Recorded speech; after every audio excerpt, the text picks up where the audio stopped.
ಜನನಿ news ಚಾನೆಲ್ಗೆ like ಮಾಡಿ, subscribe ಮಾಡಿ, ಶೇರ್ ಮಾಡುವ ಮೂಲಕ ನಮ್ಮ ಚಾನೆಲ್ಗೆ ಸಹಕರಿಸಿ. ಹೆಚ್ಚಿನ ಮಾಹಿತಿಗಾಗಿ ಸಂಪರ್ಕಿಸಿ ಹರಿಚಿನ್.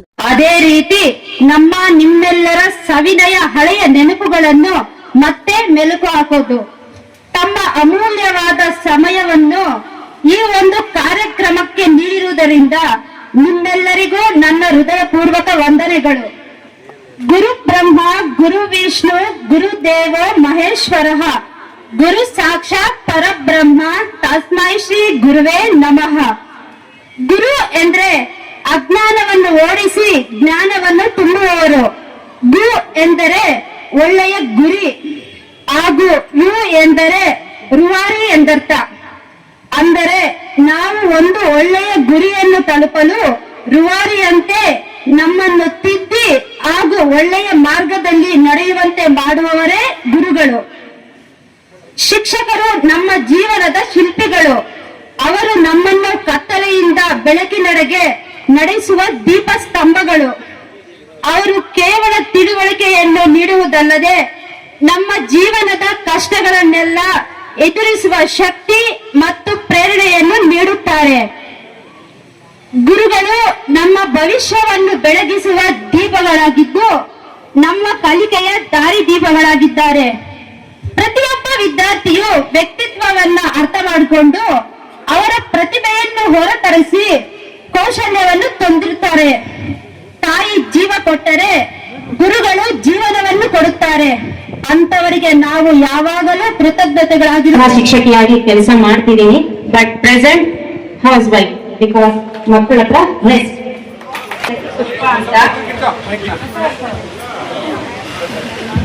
ಹಲೋ, ನನ್ನ ಹೆಸರು ಪುಷ್ಪ ಅಂತ, ಬ್ಯಾಂಗ್ಳೂರಲ್ಲಿರೋದು, ಬ್ಯೂಟಿ ಪಾರ್ಲರ್. ಶಿಕ್ಷಕರಾದವರಿಗೆ ಮತ್ತೊಮ್ಮೆ ನನ್ನ ನಮಸ್ಕಾರಗಳು. ನಮ್ಮ ಎಲ್ಲ ಸ್ನೇಹಿತರಿಗೆ ಕೂಡ ನನ್ನ ನಮಸ್ಕಾರಗಳು. ನಾನು ಈ ದಿನ ನನ್ನ ಅನಿಸಿಕೆಯನ್ನು ಶೇರ್ ಮಾಡಿಕೊಂಡು ಆಮೇಲೆ ನಾನು ಇಂಟ್ರೊಡ್ಯೂಸ್ ಅನ್ನು ಮಾಡ್ತೀನಿ. ಸೊ ನಿಮ್ಗೆಲ್ಲರಿಗೂ ಗೊತ್ತಿದೆ ನಾನು ಯಾರು ಅಂತ, ಬಟ್ ಇನ್ನೊಂದ್ಸರಿ ಹೇಳ್ತಾ ಇದ್ದೀನಿ. ನನ್ನ ಹೆಸರು ಅನಿತಾ ಅಂತ. ನಾನು ಹೈಸ್ಕೂಲ್ ಅಲ್ಲಿ ಸೈನ್ಸ್ ಟೀಚರ್ ಆಗಿ ವರ್ಕ್ ಮಾಡ್ತಾ ಇದ್ದೀನಿ, ಪ್ಲಸ್ ಗೆಸ್ಟ್ ಟೀಚರ್ ಆಗಿ ಡಿಗ್ರಿ ಕಾಲೇಜಲ್ಲಿ ವರ್ಕ್ ಮಾಡ್ತಾ ಇದ್ದೀನಿ. ನಾನು ಕೆಲವೊಂದು ನನ್ನ ಅನಿಸಿಕೆಗಳನ್ನು ನಿಮ್ಮ ಜೊತೆ ಶೇರ್ ಮಾಡ್ಕೋಬೇಕು ಅನ್ಕೊಂಡಿದ್ದೀನಿ. ಆಕ್ಚುಲಿ ಈ ಸ್ಕೂಲ್ಗೆ ಬಂದಾಗ, ಹೈಸ್ಕೂಲ್ಗೆ ಕನ್ನಡ ಮೀಡಿಯಂ ನಾವೆಲ್ಲ ಓದಿರೋದು. ಸೊ ಇಂಡಿಪೆಂಡೆನ್ಸ್ ಡೇ ಮನೆಗೆ ನಮಸ್ಕಾರ ಅಂತ ನಾನು ಬಡಮಂಗ್ನಲ್ಲಿ ಕೊಟ್ಟಿರೋದು ನನ್ನ ಮನೆಯಲ್ಲೇ. ನಮಸ್ಕಾರ, ನಾನು ನಾಗಲಕ್ಷ್ಮಿ ಅಂತ ಚೆನ್ನಾಪುರ ಕೊಟ್ಟಿರೋ ವ್ಯವಸಾಯ.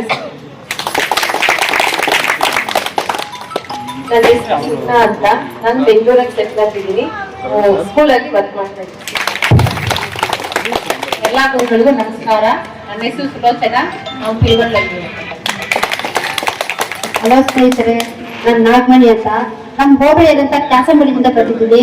ನಂದು ಓನ್ ಟೆಕ್ಸ್ಟೈಲ್ಸ್ ಇದೆ, ಓನರ್ ಕೆಲಸ ಮಾಡ್ತೇನೆ.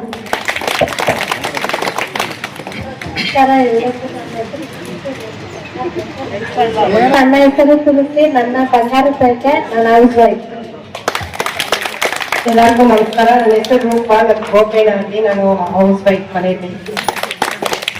ಎಲ್ಲರಿಗೂ ನಮಸ್ಕಾರ. ನನ್ನ ಹೆಸರು Manjula Gopenahalli. I am working as a nursing officer in Devaraj medical college. ಮತ್ತೆ ನಾನು ಉನ್ನತ ಶಿಕ್ಷಣನೂ ಮಾಡ್ತಾ ಇದ್ದೀನಿ, MSc ನರ್ಸಿಂಗ್ ಮಾಡ್ತಾ ಇದ್ದೀನಿ ಶ್ರೀವ. ನಮಸ್ತೆ ಗುರುಗಳೇ. ನಮಸ್ತೆ ಸುನೀತಾ ಅಂತ ಅಂಕೋಲಾದಲ್ಲಿ. ಮೈಕು ಸರಿಯಾಗಿ ಇಟ್ಕೊಳ್ಳಿ. ಎಲ್ಲರಿಗೂ ನಮಸ್ಕಾರ. ನನ್ನ ಹೆಸರು ಶರಣ ರಾಯಸನ್ನ, ಇರೋ ಬೆಂಗಳೂರು. ನಮಸ್ಕಾರ, ಎಲ್ಲರೂ ಚೆನ್ನಾಗಿದ್ದೀರಾ? ನಾನು ಭವ್ಯಶ್ರೀ, ನನ್ನ ಗುಲ್ಬರ್ಗದಲ್ಲಿ ಇರೋದು, ಡಿಗ್ರಿ ಕಂಪ್ಲೀಟ್ ಆಗಿದೆ, ಹೌಸ್ ವೈಫ್. ಎಲ್ಲ ಗುರುಗಳಿಗೂ ನಮಸ್ಕಾರ. ನನ್ನ ಹೆಸರು ಸುಧಾರಾಣಿ, ಬೆಂಗಳೂರಿನಲ್ಲಿ. ನಮ್ದು ಹೋಟೆಲ್ ಬಿಸ್ನೆಸ್ ಇದೆ, ಬ್ಯಾಂಗ್ಳೂರು. ಎಲ್ಲರಿಗೂ ನಮಸ್ಕಾರ. ನನ್ನ ಹೆಸರು ನಿರ್ಮಲಾ ಅಂತ, ಗೋಪೇನಹಳ್ಳಿ, ಬಿಸ್ನೆಸ್. ನನ್ನ ಹೆಸರು ಪವಿತ್ರ, ನಾನು ಮನೆಯಲ್ಲೇ ಇರ್ತೀನಿ, ನಮ್ಮ ಹಸ್ಬೆಂಡ್ ಗುಲ್ಬರ್ಗ ಮಾಡ್ತೀನಿ. ಎಲ್ಲರಿಗೂ ನಮಸ್ಕಾರ. ನನ್ನ ಹೆಸರು ಭವ್ಯ. ಎಲ್ಲರಿಗೂ ನಮಸ್ಕಾರ. ನನ್ನ ಹೆಸರು ಲಾವಣ್ಯ, ನಾನು ಬೆಂಗಳೂರಲ್ಲಿ ಹೌಸ್ ವೈಫ್. ಎಲ್ಲರಿಗೂ ನಮಸ್ಕಾರ. ನನ್ನ ಹೆಸರು ರೇಣುಕಾ, ಹೌಸ್ ವೈಫ್. ಎಲ್ಲರಿಗೂ ನಮಸ್ಕಾರ. ಗುರು ಹಿರಿಯರು ಸ್ನೇಹ ಸಮ್ಮೇಳನಕ್ಕೆ ಆಗಮಿಸುತ್ತಿರುವ ನಮ್ಮೆಲ್ಲರ ಗುರುಗಳು ಮತ್ತು ನಮ್ಮ ಸ್ನೇಹಿತರಿಗೆ ನಮ್ಮ ಹೃದಯ ಪೂರ್ವಿಕವಾಗಿ ವಂದನೆಯನ್ನು ಅರ್ಪಿಸುತ್ತೀನಿ. ನನ್ನ ಹೆಸರು ಶ್ಯಾಮಲಾ, ನಾನು ಬೆಂಗಳೂರಲ್ಲಿದ್ದೀನಿ. ನಮ್ಮೂರು ರಾಯಸಂದ್ರ, ಹೌಸ್ ಕೀಪಿಂಗ್ ಕೆಲಸ ಮಾಡ್ತೀನಿ. ಹಾಯ್, ನನ್ನ ಹೆಸರು ಸುರೇಶ್, ನನ್ನ ಊರು ಮಹದೇವಪುರ. ನಾನು ಬೆಂಗಳೂರಲ್ಲಿ ಸೂಪರ್ವೈಸರ್ ಕೆಲಸ ಮಾಡ್ತಿದ್ದೇನೆ.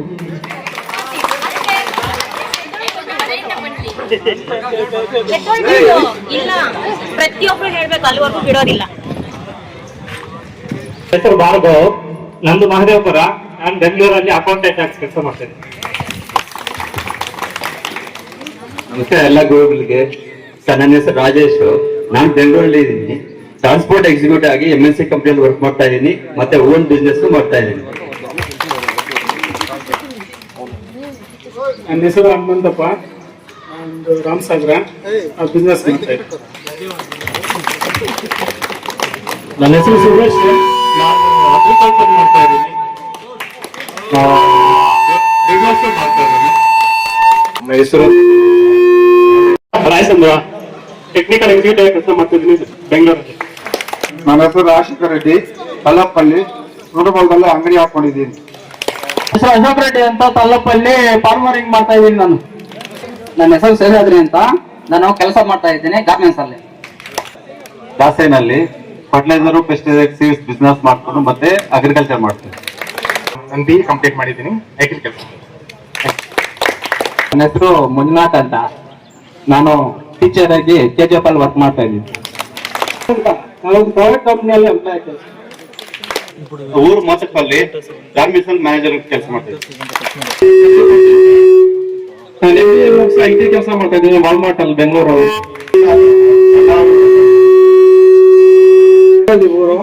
JCB ಕೆಲಸ ಮಾಡುತ್ತೇನೆ ಬೆಂಗಳೂರು. ಬಿಸ್ನೆಸ್ ಮಾಡ್ತಾ ಇದ್ದೀನಿ. ಬಿಸ್ನೆಸ್ ಮಾಡ್ತಾ ಇದ್ದೀನಿ.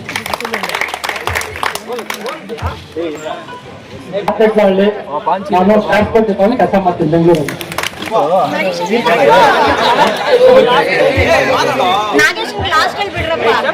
ನಮಸ್ಕಾರ, ನನ್ನ ಹೆಸರು ಸುಬ್ರಹ್ಮಣ್ಯ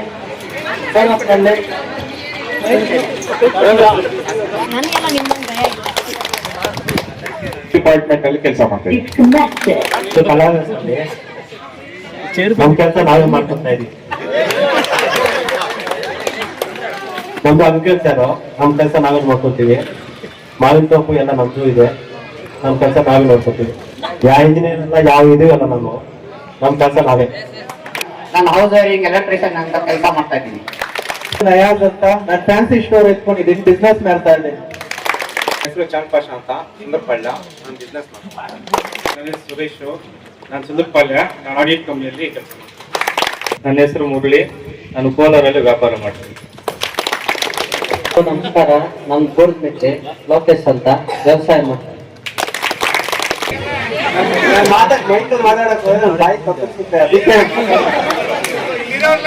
ಟ್ರಾವೆಲ್ಸ್ ಸೈಟ್ ಇನ್ಚಾರ್ಜ್ ಆಗಿ ಕೆಲಸ ಮಾಡ್ತೀನಿ.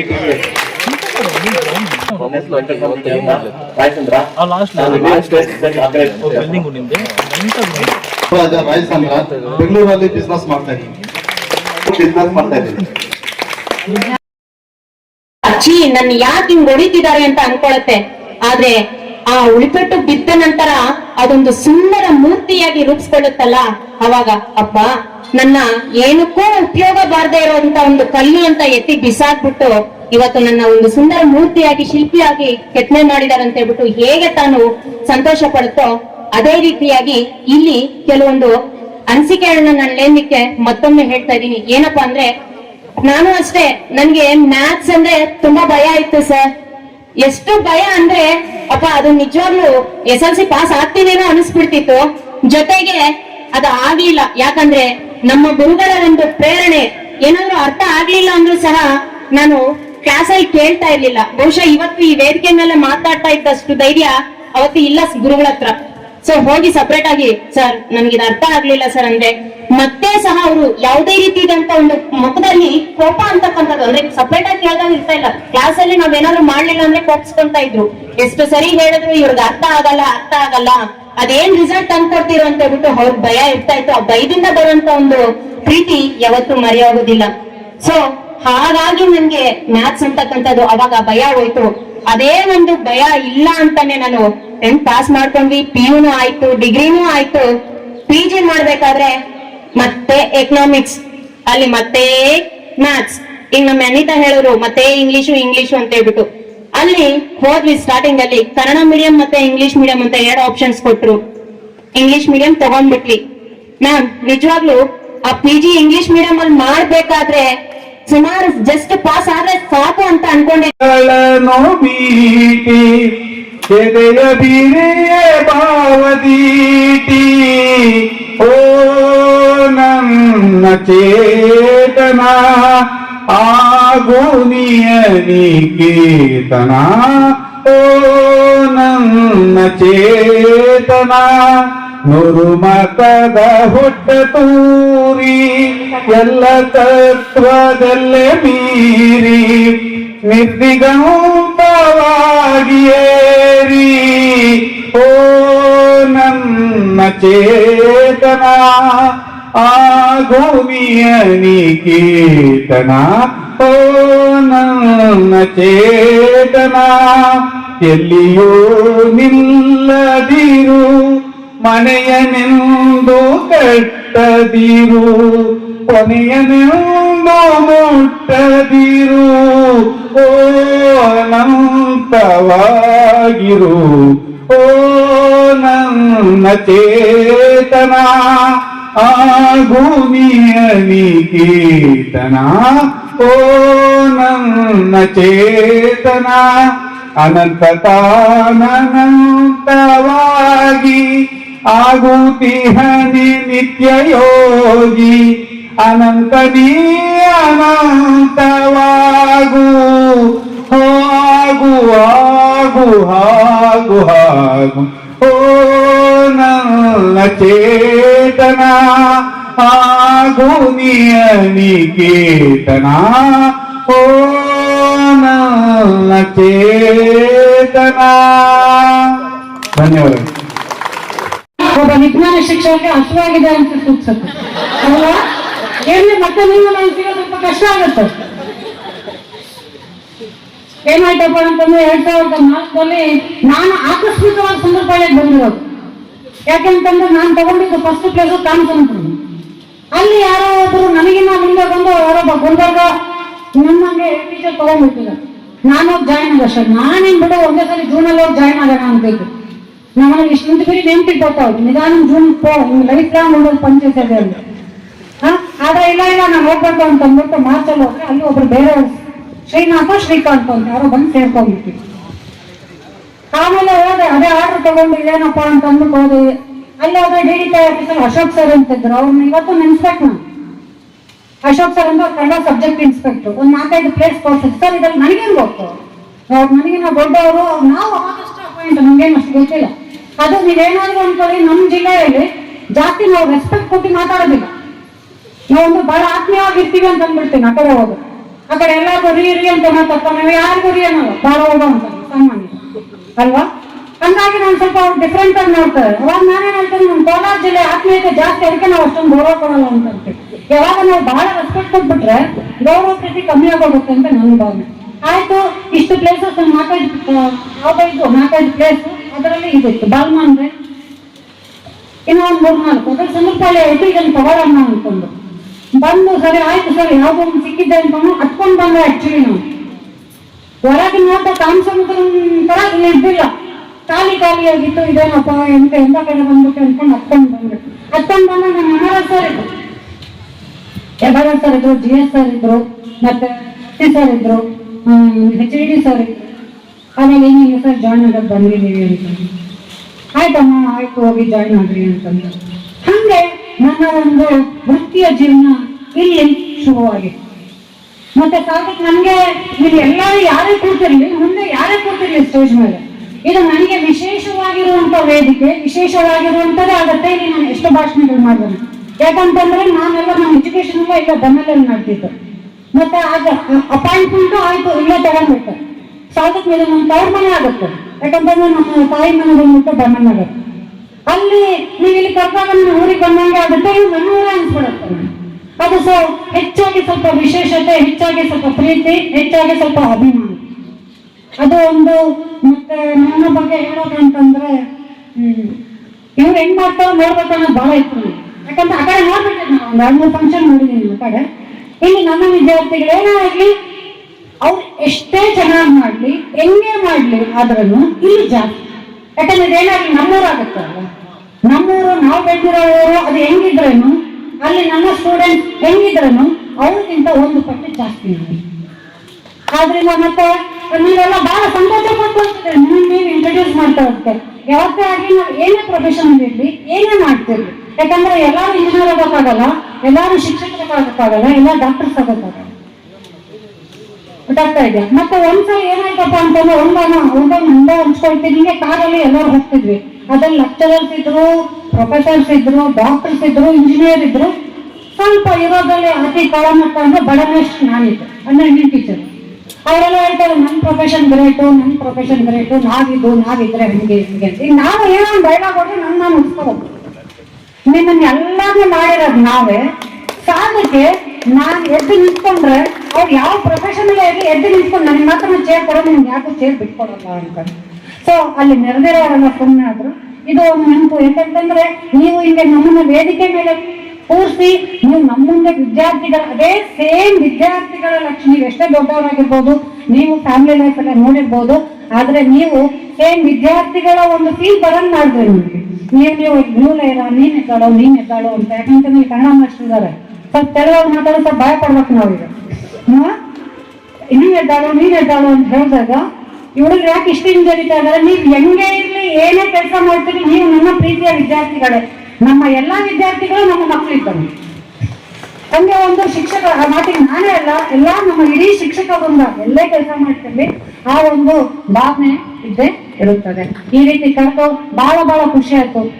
ನೀವೆಲ್ಲರೂ ಬಂದಿದ್ದೀರಾ, ನೀವೆಲ್ಲರೂ ಒಗ್ಗೂಡಿ ಸೇರ್ತಾ ಇದ್ದೀರಾ. ಒಂದು 15-20 ದಿನ ಆಯ್ತು ಫೋನ್ ಮಾಡ್ರಿ, ಏನಪ್ಪಾ ಈಗ ಹೋಗ್ತಾ ಇದ್ದೀನಲ್ರ, ಮತ್ತೆ ಈಗಲೇ ಕರಿತಾ ಇದ್ದೀರಲ್ಲ ಅಂತಂದ್ಬಿಟ್ಟು. ಇರ್ಲಿ, ನನಗೂ ಈ ಒಂದು ಸಮಾರಂಭಕ್ಕೆ ಬರ್ಬೇಕನ್ನೋದಿತ್ತು, ಬಹಳ ಖುಷಿ ಆಯ್ತು. ಇದು ನಮ್ಮ ಸ್ಟೂಡೆಂಟು ಟೀಚರ್ ಒಂದು ಲೈಫ್. ಅದೇ ಇಲ್ಲಿ ಆಕ್ಚುಲಿ ಇಷ್ಟೊಂದು ಬಿಲ್ಡಿಂಗ್ ಇದ್ದಿಲ್ಲ, ಸಣ್ಣದಾಗಿ ಇಷ್ಟ ಒಂದು 4-5 ರೂಮ್ ಇತ್ತು. ಮತ್ತೆ ಎಲ್ಲಾರನ್ನೂ ಇಲ್ಲಿ ಒಂದು ಸ್ವಲ್ಪ ನೀರು ನಿಲ್ತಿತ್ತು. ಎಲ್ಲಾರು ಯಾವಾಗ ಸ್ಟ್ರೆಂತ್ ಜಾಸ್ತಿ ಆಗ್ತಿದ್ದ ಎಲ್ಲಾರನ್ನೂ CRC ಹೋಗ್ಬಿಟ್ಟು ಪಾಠ ಮಾಡ್ತಿದ್ವಿ. ಏನು ಮಾಡೋಕ್ಕಾಗ್ತಿರ್ಲಿಲ್ಲ, ಅನಿವಾರ್ಯತೆ ಇತ್ತು, ಹಂಗ್ ಮಾಡ್ತಿದ್ವಿ. ಆದ್ರೆ ಏನೇ ಆಗ್ಲಿ, ನೀವಿವತ್ತು ಏನಕ್ಕೆ ಒಂದು ಬಿಸ್ನೆಸ್ ಮಾಡ್ತಿರ್ಬೋದು, ಅಥವಾ ಸಣ್ಣದಾಗಿ ಒಂದು ವ್ಯಾಪಾರ ಮಾಡ್ತಿರ್ಬೋದು, ಅಥವಾ ಗಾರ್ಮೆಂಟ್ಸ್ ಅಲ್ಲಿ ಇರೋರಿದ್ದಾರೆ, ಅಥವಾ ಇಸ್ರೋನಲ್ಲಿ ಇರೋರಿದ್ದಾರೆ, ಅಥವಾ ರಾಜಕೀಯವನ್ನು ಪ್ರವೇಶ ಮಾಡಿ ಇನ್ನು ಮತ್ತೇನೋ ಆಗೋರಿದ್ದಾರೆ. ಏನೇ ಇರಲಿ, ಫಸ್ಟ್ ನಾವು ಏನಾಗಬೇಕಂದ್ರೆ ಮಾನವರ. ಈಗ ಆಲ್ರೆಡಿ ನಮ್ಗೆ ಎಲ್ಲ ಹೇಳಕ್ ಬಿಡಲ್ಲ, ಹೇಳ್ಬಿಟ್ಟಿದ್ದಾರೆ. ಸ್ಟಿಲ್ ಈಗ ಕಣ್ಣ ಎದುರು ಇರೋದೇ ಬೇರೆ. ಕಣ್ಣ ಎದುರು ಇರೋವಾಗ ಏನಾಗುತ್ತೆ, ಬಹಳ ಈಗ ಏನಾದ್ರೆ ನೆನಪುಗಳು ಜಾಸ್ತಿ ಆಗುತ್ತೆ, ಸಂಬಂಧಗಳಿಗೆ ಬೆಲೆ ಗಟ್ಟಿ ಆಗುತ್ತೆ. ಈಗ ಮನೆಯಲ್ಲಿ ಹೆಚ್ಚು ಕಮ್ಮಿ ನಿಮಗೂ ವಯಸ್ಸಾಗ್ತಾ ಇರುವಂತ ತಂದೆ ತಾಯಿಯಂದ್ರು ಇರ್ತಾರೆ, ನಮಗೂ ವಯಸ್ಸಾಗಿರುವಂತ ತಂದೆ ತಾಯಿಯಂದ್ರು ಇರ್ತಾರೆ. ದಯವಿಟ್ಟು ನೀವೇನ್ ದುಡ್ಡು ಮಾಡ್ತಿರೋ ಗೊತ್ತಿಲ್ಲ, ನೀವೇನ್ ಮಕ್ಕಳಿಗೆ ಎಜುಕೇಶನ್ ಕೊಡ್ತಿರೋ ಗೊತ್ತಿಲ್ಲ, ನೀವೇನು ಜನಕ್ಕೆ ಸಹಾಯ ಮಾಡ್ತಿರ್ತಾರೆ. ಈಗಲೂ ಆಗ ನಂಗೆ ಅನ್ಸೋ ಕನ್ನಡಾಭಿಮಾನ ಹೀಗೂ ಇರತ್ತೆ ಅಂತ. ಸೊ ಮತ್ತೆ ನಮ್ಮ ಜೀಜೆ ಒಳ್ಳೆ ಫ್ರೆಂಡ್ ಆದ್ರು ನನಗೆ. ಸೊ ನಾನು ಸಾಕಷ್ಟು ಕಲ್ತಿದ್ದು. I work here for 2 years. I learnt a lot. So this school and this place, though the building is changed, totally change ಆಗಿದೆ, ಊರು ಕೂಡ ಚೇಂಜ್ ಆಗಿದೆ, ಆದ್ರೂ ಕೂಡ ಈ ಸ್ಕೂಲ್ ನನಗೆ ತುಂಬಾನೇ ಸ್ಪೆಷಲ್. ಸೆಕೆಂಡ್ಲಿ, ಏನಿದು 22 years ಆಫ್ ಸರ್ವಿಸ್ ನಂಗೆ ಆಗಿದೆ. ಇದುವರೆಗೂ ಯಾವುದೇ ಬ್ಯಾಚ್ ನನ್ಗೆ ಈ ತರ ಕರೆದು ಸನ್ಮಾನ ಕೊಟ್ಟಿರೋದು ಅಥವಾ ಗೌರವ ಕೊಟ್ಟಿರೋದು ಯಾವತ್ತೂ ಆಗಿಲ್ಲ. So your batch is the first and your batch remains special to me. So 10th standard ಅಲ್ಲಿ ಒಂದು ಲೆಸನ್ ಕೂಡ ಇತ್ತು. So I can teach you. ಆಗ ನಾನು 10th ಸ್ಟ್ಯಾಂಡರ್ಡ್ ಮಾಡಿಲ್ಲ, ಒಂದು 8th ಅನ್ಸುತ್ತೆ, 8th and 9th. Okay, 10th ಅಲ್ಲಿ ಒಂದು ಲೆಸನ್ ಇತ್ತು, ದ ಕಿಂಗ್ಸ್ ಗ್ರೇಟೆಸ್ಟ್ ಪ್ರೈಸ್ ಅಂತ. ನೆನಪ ಇದೆಯಾ? ದಕ್ಷಿಣ ಅವಳು due to her intelligence she won over the king himself. ಅವಳ ಒಂದು ಚಾತುರ್ಯತೆಯಿಂದ ಅವಳು ರಾಜನನ್ನೇ, ಅವಳೇ ಒಂದು ಕ್ವೀನ್ ಆಗ್ಬಿಡ್ತಾಳೆ, ರಾಜನನ್ನ ಗೆದ್ಕೊಂಡ್ಬಿಡ್ತಾಳೆ. ನಾನು ಆ ಲೆಸನ್ ಮಾಡುವಾಗಿಲ್ಲ ಎಷ್ಟುವರೆಗೂ ಸಿಲೆಬಸ್ ಇತ್ತು 2015 ವರೆಗೂ ಏನೋ ಆ ಸಿಲೆಬಸ್ ಇತ್ತು. ನಮ್ಮ ಮಕ್ಳಿಗೆ ಹೇಳೋದು ನಾನು, the greatest prize a student can give to his or her teacher. ಯಾವಾಗಾದ್ರೂ ಸಿಕ್ಕಾಗ ವಿಶ್ ಮಾಡಿ ನಾವು ಚೆನ್ನಾಗಿದ್ದೀವಿ, ಏನೋ ನೀವು ಹೇಳಿದ್ದು ಪಾಠನ ನಾವು ತುಂಬಾ ಅರ್ಥ ಮಾಡ್ಕೊಂಡು ನಿಮ್ಮ ಮಾರ್ಗದರ್ಶನದಲ್ಲಿ ಜೀವನ ಚೆನ್ನಾಗಿ ಮಾಡ್ಕೊಂಡಿದೀವಿ ಅಂತ ಹೇಳುವಾಗ that will be the greatest prize. So I think you have repaid us. ನಾವೇನು ಸಣ್ಣ ಪುಟ್ಟ ನಿಮ್ಗೆ ಏನು ಮಾರ್ಗದರ್ಶನ, ನನ್ನಂತೂ ಸಣ್ಣ ಪುಟ್ಟ ಅನ್ಸುತ್ತೆ, ಯಾಕಂದ್ರೆ only 1 or 2 years you have paid back. So I am very happy for you. So I would like to take this opportunity to extend my heartfelt thanks, and at the same time I congratulate each one of you. ನಿಮ್ಮ ಒಬ್ಬೊಬ್ಬರದ ಹೆಸರನ್ನ ತಗೊಳ್ಳಿಕ್ಕಾಗಲ್ಲ, ಆದ್ರೆ I would like to congratulate each one of you for making our day a very special one. ಮತ್ತೆ ನಾವು ಸಮಾಜದಲ್ಲಿ ನೋಡ್ತಿರ್ಬೇಕಾದ್ರೆ ಏನೆಲ್ಲ ಸನ್ನಿವೇಶ ಆಗಿರುತ್ತೆ, ಏನೆಲ್ಲ ಘಟನೆಗಳಾಗತ್ತೆ, ಅದನ್ನ ನಾನು ರಿಫ್ಲೆಕ್ಟ್ ಮಾಡ್ತೀನಿ ಜಾಸ್ತಿ, ಯಾಕೆ ಈ ತರ ಆಗ್ತಿದೆ ಅಂತ. ಸ್ಕೂಲ್ಸ್ ಕೂಡ ಜಾಸ್ತಿ ಆಗ್ತಿದೆ. ಎವ್ರಿ ನೂಕ್ ಅಂಡ್ ಕಾರ್ನರ್ ಈಗ ಸ್ಕೂಲ್ಸ್ ಇದೆ. ಆ ಕಾಲದಲ್ಲಿ ಆ ತರ ಇರ್ಲಿಲ್ಲ. ಗೌರ್ಮೆಂಟ್ ಸ್ಕೂಲ್ಸ್ ಬಿಟ್ರೆ ಯಾವ್ದಾದ್ರು 1 or 2 ಪ್ರೈವೇಟ್ ಸ್ಕೂಲ್ಸ್ ಇರ್ತಿತ್ತು. ಈಗ every Nook and corner schools ಆಗ್ತಿದೆ. ಅಟ್ ದ ಸೇಮ್ ಟೈಮ್ ನನ್ಗನ್ಸುತ್ತೆ ವೃದ್ಧಾಶ್ರಮ ಕೂಡ ಜಾಸ್ತಿ ಆಗ್ತಿದೆ. ಹೌದಾ? ಅದರಿಂದ ನಾನು ಏನ್ ರಿಫ್ಲೆಕ್ಟ್ ಆಗುತ್ತೆ ನನಗೆ ಅಂದ್ರೆ, ಏನು ಮೌಲ್ಯಗಳು ನಮ್ಮಲ್ಲಿ, ನಮ್ಮ ಪೀಳಿಗೆಯಲ್ಲಿ, ಮಕ್ಕಳಲ್ಲಿ, ಸ್ಪೆಷಲಿ ಯುವಕರಲ್ಲಿ, ನೀವೆಲ್ಲ you are the pillars of the nation. ಯುವಕರನ್ನ ನಾವು ದೇಶದ ಸ್ತಂಭಗಳು ಅಂತ ಹೇಳ್ತೀವಿ. ಅವರಲ್ಲಿ ಎಲ್ಲೋ ಒಂದು ಕಡೆ ಆ ಮೌಲ್ಯಗಳು, ಆ ತಂದೆ ತಾಯಿ ಕೊಡುವ ಗೌರವ ಆಗಲಿ, ನೇಬರ್ಹುಡ್ ಅಲ್ಲಿ ಇರುವ ಒಂದು ಬಾಂಡ್ ಆಗಲಿ, ಸಿಬ್ಲಿಂಗ್ ಬಾಂಡ್, ಏನು ಸಹೋದರ ಸಹೋದರಿಯಲ್ಲಿ ಇರುವಂತಹ ಒಂದು ಬಾಂಡ್ ಇದೆ, ಅದೆಲ್ಲೋ ಒಂದ್ ಕಡೆ ಕುಸಿತಾ ಇದೆ ಅಂತ ಅನ್ಸುತ್ತೆ ನನಗೆ. ಸರಿನಾ? ಅನ್ಸ್ತಾ ಇದೆ ನನ್ಗೆ ಮಾತ್ರ ಅನ್ಸಿದ್ಯಾ ಅಥವಾ ನಿಮಗೂ ಅನ್ಸ್ತಾ ಇದೆಯಾ? ಮತ್ತೆ ನಾವು ಪಾಠ ಮಾಡುವಾಗ ಹೇಳ್ತಿರ್ತೀವಿ, home is the first school, school is the second home, parents are your first teacher, teachers are your second parents ಅಂತ ಹೇಳ್ತೀವಿ. ಹೌದಾ? ಏನು ಪೇರೆಂಟ್ಸ್ ಅಂತ ನಾವು ಹೇಳ್ತೀವಿ, ಏನ್ ಪೇರೆಂಟಲ್ ಲವ್ ಇದೆ, ಏನ್ ಪೇರೆಂಟಲ್ ಕೇರ್ ಇದೆ, ನೋ ಬಡಿ ಕ್ಯಾನ್ ರಿಪ್ಲೇಸ್. ನಾವೆಲ್ಲರೂ, ನೀವು ಕೂಡ ತಂದೆ ತಾಯಿ ಆಗಿದ್ದೀರಿ. ಇವಾಗ ನಿಮ್ಗೆ ಅನಿಸ್ತಾ ಇದೆ ನಿಮ್ಮ ತಂದೆ ತಾಯಿಗಳು ನಿಮ್ಗೆ ಯಾವ ರೀತಿಯಲ್ಲಿ ಬಳಸಿರ್ತೀರಾ, ಮತ್ತೆ ನಿಮ್ಮ ಒಂದು ಮಕ್ಕಳಿಂದ, ನಿಮ್ಮ ಸ್ವಂತ ಮಕ್ಕಳಿಂದ ಏನ್ ಎಕ್ಸ್ಪೆಕ್ಟೇಷನ್ಸ್ ನೀವು ಇಟ್ಕೊಂಡಿದ್ದೀರೋ ಅದೇ ಎಕ್ಸ್ಪೆಕ್ಟೇಷನ್ಸ್ ನಿಮ್ಮ ತಂದೆ ತಾಯಿಯಿಂದ ನಿಮ್ಗೂ ಕೂಡ ಇದೆ ಅಂತ ನಿಮ್ಗೆ ಅನ್ಸುತ್ತೆ. ಒಂದು ಪುರಾಣಿಕ ವರ್ಷ ತುಂಬಾ ಚೆನ್ನಾಗಿದೆ, ರಬೀರ್ ಹಂಬುಮ ಕಮಾ ರಬ್ಬಯಾನಿ ಸಹೀರ್ ಅಂತ. ನಾವು ಯಾವಾಗ್ಲೂ ಪ್ರಾರ್ಥನೆ ಮಾಡುವಾಗ ದೇವರು ನಮ್ಮನ್ನ ಯಾವ ರೀತಿ ಕರುಣೆ ತೋರಿಸಿ ನಮ್ಮ ತಂದೆ ತಾಯಿಗಳು ನಮ್ಮನ್ನ ಚೆನ್ನಾಗಿ ನೋಡ್ಕೊಂಡಿದ್ದಾರೋ ಅದೇ ರೀತಿ ನೀನು ಕೂಡ ನಮ್ಮ ತಂದೆ ತಾಯಿಗೆ ಕರುಣೆ ತೋರಿಸು ಅಂತ ನಾವು ಯಾವಾಗ್ಲೂ ಪ್ರೇಯರ್ ಮಾಡ್ತಿದೀವಿ. ಯಾಕೆ ಅಂತ ಹೇಳಿದ್ರೆ ಪ್ರೆಷಿಯಸ್. ತಂದೆ ತಾಯಿಗಳನ್ನ ದೇವರಾದ್ಮೇಲೆ ನೆಕ್ಸ್ಟ್ ಸ್ಥಾನ ನಾವು ಕೊಡೋದು ನಮ್ಮ ತಂದೆ ತಾಯಿಗಳಿಗೆ. ನೀವೆಲ್ಲ ಎಜುಕೇಟೆಡ್ ಆಗಿದ್ದೀರಾ, ವೆಲ್ ಅಕಂಪ್ಲಿಷ್ಡ್ ಆಗಿದ್ದೀರಾ, ಎಲ್ಲ ನಿಮ್ದೇ ಆದ ರೀತಿಯಲ್ಲಿ ನೀವು ಸೆಟಲ್ ಆಗಿದ್ದೀರಾ. ಸಚಿವರಿಗೆಲ್ಲ ಪತ್ರ ಬರೆದು ಹೊರಗಡೆ CCTV ಇರುತ್ತೆ, ಒಳಗಡೆ ನಡೆಯುತ್ತೆ ಅಂತ ಹೇಳ್ಬಿಟ್ಟಿದ್ದಾರೆ. ಒಳಗಡೆ CCTV ಆಗ್ತಾನೆ ಸ್ಟೇಟ್ ರಿಸಲ್ಟ್ ಎಲ್ಲ ಬಿದ್ದೋಯ್ತು. ಆ ನಂತರ ಆ ಟೈಮಲ್ಲಿ ನೈಟ್ ಎಲ್ಲ CCTV ಫಿಟ್ ಮಾಡಿದ್ವಿ. ನಮ್ಮ ಕರ್ತವ್ಯ ಅದು ಫಿಕ್ಸ್ ಆಗಿ ಮಾಡಿದ್ವಿ, ರಿಸಲ್ಟ್ ಕಡಿಮೆ ಆಯ್ತು. ನೆಕ್ಸ್ಟ್ CCTV ಬಂತು, ರಿಸಲ್ಟ್ ಕಡಿಮೆ ಆಯ್ತು. ಈಗ ಏನ್ ಮಾಡಿದ್ರು, ಕಾಲೇಜುಗಳಿಗೆ ಪ್ರಮೋಷನ್ಸ್ ಇಲ್ಲ ಅಂತ 13 ಮಾರ್ಕ್ಸ್ ತಗೊಂಡ್ರೆ ಸಾಕು SLC ಪಾಸ್. ಈಗ CCTV ಇದ್ರು ಒಂದೇ, ಹೋದ್ರು ಒಂದೇ. ಮೊನ್ನೆ highest ರಿಸಲ್ಟ್ ಬಂದ್ಬಿಡ್ತು. ಫಸ್ಟ್ ರಿಸಲ್ಟ್ 80% ಮೇಲೆ ಹೋಯ್ತು. ಈಗ ಸೆಕೆಂಡ್ ರಿಸಲ್ಟ್ ಇದರಲ್ಲಿ ಪೂರ್ತಿ ಪಾಸ್ ಆಗಿದ್ರೆ ಈಗ ನಾವು 3ನೇ ಪರೀಕ್ಷೆ 0 ನಾಮಕಾವಸ್ಥೆ, 3 ಇಲ್ಲೇ ಇಲ್ಲ ಆಯ್ತು. ಆದ್ರೆ ಇಲ್ಲಿ ಸುಂದರಪಾಳ್ಯದ ಒಂದು ವಿಶೇಷ ಏನಂದ್ರೆ, ಇವರೆಲ್ಲ ಫಸ್ಟ್ ಅಪಾಯಿಂಟ್ಮೆಂಟ್. ಆಮೇಲೆ ಜೀನತ್ ಮೇಡಮ್ 2 years ಇದ್ದಾಗ ಅವ್ರು ಗಮನಿಸಿದ್ದು ತುಂಬಾ ಶಾರ್ಪು, ತುಂಬಾ ರೀಸೆಂಟ್ ಇಂಗ್ಲಿಷ್ ಅವರು ಬಳಸ್ತಾ ಇದ್ರು. ಮತ್ತೆ ಅವ್ರ ತಂದೆನೂ ಬಹಳಷ್ಟು ಇದು ಅವ್ರು ಯಾಕೆ ಅಂತ ಹೇಳಿದ್ರೆ ತುಂಬಾ ಡಿಸಿಪ್ಲಿನ್ ಇಂದ ಬೆಳೆಸಿರುವಂತದ್ದು. ಅವರು ಬಹಳ ಸೂಕ್ಷ್ಮವಾಗಿ ಎಲ್ಲರ ಪದಗಳನ್ನು ಹಿಡ್ಕೊಳ್ತಾ ಇದ್ರು, ನೋಡ್ತಾ ಇದ್ರು. ಏನಿದು ಇಷ್ಟೊಂದು ಶಾರ್ಪ್ ಅಂಡ್ ಪರ್ಫೆಕ್ಟ್ ಮೈಂಡ್ ಇದೆ ಅಂತ. ಕೇವಲ 2 ವರ್ಷ ಇಂಗ್ಲಿಷ್ ಶಿಕ್ಷಕರಾಗಿ ಕೆಲಸ ಮಾಡಿ ಆಮೇಲೆ ಅವರು ಟ್ರಾನ್ಸ್ಫರ್ ಆಗಿ ಮುಳುಬಾಗಿಲಿಗೆ ಹೋದ್ರು. ಹಾಗೇನೆ DJ ಮೇಡಮ್ ಅವ್ರ ಸೈನ್ಸ್ ಅಲ್ಲಿ ಏನೇನು ಪಾಠ ಮಾಡ್ತಿದ್ರು, ಪ್ರಯೋಗಗಳು ಮಾಡ್ತಿದ್ರು, ಎಲ್ಲಾನು ಬಹಳಷ್ಟು ಚೆನ್ನಾಗಿ ಅವರು ಮಾಡ್ತಿದ್ರು. ಈ ಟ್ರಾನ್ಸ್ಫರ್ ಅನ್ನೋದೇ ಅವ್ರು ಬಂದಿದ್ರು, ಆ ಕಡೆ ಹೋಗ್ಬೇಕು ಅಂತ ಹೇಳಿ. ಆಮೇಲೆ ಅವರು ಟ್ರಾನ್ಸ್ಫರ್ ಆದ ನಂತರ RC ಮತ್ತೆ ಧನಂಜಯ ತುಂಬಾ ದಿನಗಳವರೆಗೆ ಇಲ್ಲಿ ಕೆಲಸ ಮಾಡಿ ಮತ್ತೆ KGF ಅಲ್ಲಿ ಇದ್ದು ಆ ನಂತರ ಈ ಬ್ಯಾಂಗ್ಳೂರಲ್ಲಿ ಕೆಲಸ ಮಾಡ್ತಿದ್ದಾರೆ. ಇದೊಂದು ಸವಿನೆನಪುಗಳನ್ನ ನಮ್ಗೆಲ್ಲ ತಂದ್ರಿ. ನಾನು ಹೆಚ್ಚಿನ ಟೈಮು ತಗೊಳ್ಳೋದಿಲ್ಲ, ನೀವೆಲ್ಲ ಅನಿಸಿಕೆಗಳನ್ನ ಹಂಚ್ಕೊಂಡಿರಿ. ಇದೊಂದು ಸುಂದರ ವಾತಾವರಣ. ಇಲ್ಲಿ ನಾವು ನೆನ್ಸ್ಕೊಳ್ಳೋದು ಯಾವಾಗ್ಲೂ ಇದು ಮಾಡ್ಬೇಕು ಅಂತ ಹೇಳಿದ್ರೆ, ಇಲ್ಲೊಂದು ಜಾಗನು ಒಂದು 1900 ಇತ್ತು, ಈಗ ಕಡಿಮೆ ಆಯ್ತು. ಹೈಸ್ಕೂಲ್ 450 ಇದ್ದವರೆಗೂ ಕಡಿಮೆ ಆಯ್ತು. KPS ಆದ್ಮೇಲೂ ಇಡೀ KGF ತಾಲೂಕಿಗೆ KPS ಒಂದೇ ಶಾಲೆ. ಈಗೆಲ್ಲ KPS ಆಗ್ತಾ ಇದೆ. ಫಸ್ಟ್ ಕೊಟ್ಟಿತ್ತು ಇಲ್ಲಿಗೆ. ಅಲ್ಲಿಗೆ ನಾವು ಲೋಕಲ್ ಇಲ್ಲಿದ್ದಕ್ಕೆ ಈ ಒಂದು ಬಿಲ್ಡಿಂಗ್ ಇದೊಂದು ಬಂತು, ಕಾಲೇಜ್ ಬಿಲ್ಡಿಂಗ್. ಅಲ್ಲಿ ಸ್ವಲ್ಪ ಹೋರಾಟ ಮಾಡಿ ಅದನ್ನು ತೆರೆದಾಗ, ನೀನ್ ಸುಮ್ಮನೆ ಇರಪ್ಪ, ನಿಮ್ಗೆ ಏನ್ ಬೇಕು ಲೋಕಲ್ ಅಲ್ಲಿ ಇದೆಯಾ, ಪಾಠ ಮಾಡ್ಕೊಂಡು ಸುಮ್ಮನೆ ಇರೋ, ಅದೆಲ್ಲಾನು ಬಿಲ್ಡಿಂಗ್ ಎಲ್ಲೆಲ್ಲೋ ಹೋಗ್ಬೇಕು ಅಂದ್ರೆ ಆಗೋದಿಲ್ಲ, ಅವೆಲ್ಲಾನು ಮಾವಿನ ತೋಪು ಕೋರ್ಟ್ ಅಲ್ಲಿ ಇದೆ ಅಂತ ಹೇಳ್ಬಿಟ್ಟು, ಇಲ್ಲ ಕೋರ್ಟ್ ಅಲ್ಲಿ ಅವರೇ ಬಿಡ್ಕೊಡ್ತೀವಿ ಮಾಡ್ತೀವಿ ಅಂತ ಹೇಳಿದ್ದಾರೆ. ಮತ್ತೆ ಇದೂ ಸಹ ಅಬ್ದುಲ್ ಹಮೀದ್ ಅಂತ ಅವ್ರ ಮುಸ್ಲಿಂ ಬಾಂಧವರು, ಅವರು ಕಡಿಮೆ ಬೆಲೆಗೆ ದೇಣಿಗೆ ರೂಪದಲ್ಲಿ ಆಗ ಕೊಟ್ಟಂತ ಜಮೀನು. ಇಷ್ಟೋ ಮಕ್ಕಳಿಗೆ ಶಿಕ್ಷಣ ಸಿಗ್ತಾ ಇದೆ. ಇಲ್ಲಿ ಯಾವುದೇ ಹಿಂದೂ ಮುಸ್ಲಿಂ ನಮ್ಮ ಭೇದ ಭಾವ ಇಲ್ಲ. ಅವರು ನಾವು ಬಿಟ್ಕೊಡ್ತೀವಿ ಅಂತ ಹೇಳಿದ್ರು. ಈ ಅಧಿಕಾರಿಗಳು ಬೈಕೆ ಮರಗಳಿಗೆಲ್ಲ ಅಡ್ಡಗಳೆಲ್ಲ ಕಟ್ಟಿ ಫೀಲ್ಡ್ ಇದಾಯ್ತು. ಆನಂತರ KPS ಆಯ್ತು.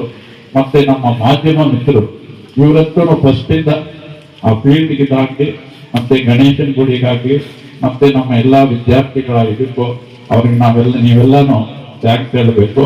ಪ್ರತಿಯೊಂದಕ್ಕೂ ನಮ್ಮ ಮಾಧ್ಯಮ ಮಿತ್ರರು ಶಾಲೆಯ ಅಭಿವೃದ್ಧಿಗೆ ಕೈ ಜೋಡಿಸಿದ್ದಾರೆ. ಯಾಕಂದ್ರೆ ಇದೊಂದು ಗ್ರಾಮೀಣ ಭಾಗದಲ್ಲಿದ್ದು ತುಂಬಾ ಬಡವರಿಗೆ ಎಷ್ಟೋ ಶಿಕ್ಷಣ ಸಿಗ್ತಿದೆ ಅಂತ ಹೇಳಿ 900 ಕಾಲೇಜ್ ಜಾಸ್ತಿ ಆಗಿ ಕಡಿಮೆ ಆಗಿದೆ. ಸುತ್ತಲೂ ಖಾಸಗಿ ವಿದ್ಯಾಸಂಸ್ಥೆಗಳು ಜಾಸ್ತಿ ಆಗಿರೋದ್ರಿಂದ. ಹಾಗೇನೆ ನಿಮ್ಮ ಒಂದು ಅನುಭವದಲ್ಲಿ ನಿಮ್ಗೊಂದು ಹಿತನುಡಿಗಳು ಅಂದ್ರೆ ಎಲ್ಲಾನು ಜೀವನ ಅನ್ನೋದು ಬಹಳ ವೇಗವಾಗಿ ಹೋಗ್ತಾ ಇದೆ. ಇದೆಲ್ಲಾನು ಯಾವುದನ್ನು ಸ್ಲೋ ಇಲ್ಲ, ಫಾಸ್ಟ್ ಆಗಿ ಆಗ್ಬೇಕು ಅನ್ನೋದು. ಅದರಲ್ಲಿ ನಾನು ಗಮನಿಸಿದ್ದು, ಶಿಕ್ಷಣದಲ್ಲಿ ಕಲಿಸದೇ ಇರೋದು ಜೀವನದಲ್ಲಿ ಪಾಠ ಕಲಿಸಿದ್ದೀನಿ ನಾನು, ನೀವು ಕಲಿಸಿರ್ತೀರ ನೋಡಿ. ಯಾವುದೇ ಒಂದು ಆತರ ಪಡುವಾಗ ಅವಸರವೇ ಅಪಘಾತಕ್ಕೆ ಕಾರಣ ಅಂತಾರೆ, ಮತ್ತೆ ಯಾತ್ರೆಗಾರನ ಬುದ್ಧಿಮಟ್ಟ ಅಂತಾರೆ. ನಾವು ಎಲ್ಲೆಲ್ಲ ಆತರ ಪಡ್ತೀವಿ ಅಂದ್ರೆ, ಬ್ಯಾಂಕ್ ಹೋದಾಗ ತಾಳ್ಮೆನೇ ಇರೋದಿಲ್ಲ. ಒಂದು ಲೋನ್ ತಗೊಳ್ಳಿ, ಇಲ್ಲ ಡಿಪಾಸಿಟ್, ಬೇಗ ಕೆಲಸ ಆಗ್ಬೇಕು, ಅಲ್ಲಿ ತಪ್ಪುಗಳಾಗತ್ತೆ. ಅಲ್ಲಿ ತುಂಬಾ ಚೆನ್ನಾಗಿ ನೋಡ್ಬೇಕು. ಮತ್ತೆ ಎಲ್ಲೋ ಹೋದಂತ ಸಂದರ್ಭದಲ್ಲಿ ಏನೋ ಒಂದು ವಸ್ತು ಬಿಟ್ಬಿಟ್ಟು ಹೊರಟೋಗ್ತೀವಿ ಆತರ.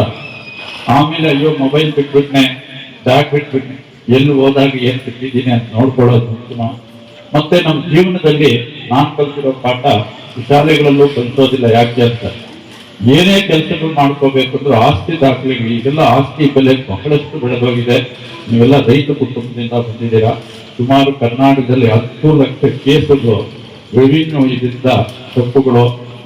ರೈತರೇ ನನ್ನ ಜಮೀನು ನಿನ್ಗೆ, ನಿನ್ ಜಮೀನು ನನಗೆ ಅಂತ ಕೋರ್ಟ್ಗಳಿಗೆ ಹೋಗ್ತಾರೆ. ಇಲ್ಲಿ ಕೆಳಗಡೆ ಕೋರ್ಟ್ ಆದ್ಮೇಲೆ ಅವ್ರಿಗೆ ಸಮಾಧಾನ ಆಗೋದಿಲ್ಲ, ಮೇಲ್ಗಡೆ ಕೋರ್ಟಲ್ಲಿ ಅಂತ ಅಕ್ಕಕ್ಕೆ ಕಾಟ, ಜಗಳ, 3ನೇ ಅವ್ರಿಗೆ ಲಾಭ. ಯಾವ ದಾಖಲೆ ಯಾರಿಗೋ ಗೊತ್ತಿಲ್ಲ. ಕಂದಾಯ ಇಲಾಖೆ ಕೆಲಸ ಮಾಡ್ಕೊಳ್ಳೋದು ಸುಲಭ ಅಲ್ಲ. ದಾಖಲೆಗಳು ರೈತರ ಜಮೀನು ಕೊಂಡ್ಕೊಳ್ಳೋವಾಗ, ನಾವು ರಕ್ಷಣೆ ಮಾಡೋವಾಗ ಆಸ್ತಿ ದಾಖಲೆ ಆಗ್ಬೋದು, ಬೆಂಗಳೂರು ಆಗ್ಬೋದು, ಇದಾಗ್ಬೋದು. ಆಮೇಲೆ ಇದಾಗ್ಬೋದು, ನಿಮ್ಮ ಆಸ್ತಿ ದಾಖಲೆ ಸರಿ ಇದೆಯಾ, ತಗೊಳ್ಳೋವಾಗ ಕೊಂಡ್ಕೊಳ್ಳೋವಾಗ ಪ್ರತಿಯೊಂದು ನೋಡಿ ಅದನ್ನ ಒಂದು ಸಂರಕ್ಷಣೆ ಮಾಡಿ. ಇನ್ನ ಕಾರು ಇದಕ್ಕಿಂತ ಆಸ್ತಿ ಮನೆ ದಾಖಲೆಗಳು ಅದು ನಿಖರವಾಗಿದೆಯಾ, ತಗೊಳ್ಳುವಾಗ ಮಾರುವಾಗ ಆತರ ಪಡ್ತೀವಿ. ಸಬ್ಡಿವಿಷನ್ ಆದ್ರೆ ನಾವು ತಗೊಳ್ಳೋರು ಬೇಗ ಸೈನ್ಗಳಾಗಿದೆಯಾ, ಯಾವ್ದೋ ಒಂದು ಸೈನ್ ಬಿಟ್ಟಿದ್ರೆ ಕೋರ್ಟ್ಗೆ ಹೋಗುತ್ತೆ. ಇಂಥ ಪರಿಸ್ಥಿತಿನಲ್ಲಿ ಅನೇಕ ರೈತರು ನಾನು ನೋಡಿದ್ದು ತುಂಬಾ 10 ವರ್ಷ ಆದ್ರೂ ಕೇಸಲ್ಲಿ ಇದಾಗೋದಿಲ್ಲ, ತಮ್ಮ ಜೀವನಾನೇ ಇದಾಗುತ್ತದೆ. ಅದಕ್ಕೆ ಈ ತರ ಒಂದು ವ್ಯಕ್ತಿತ್ವ ನಮ್ಮ ಅನೇಕ ಇದ್ದಾರೆ. ನೀವು ಹೋಗ್ತಿರಲ್ಲ ಅದೇ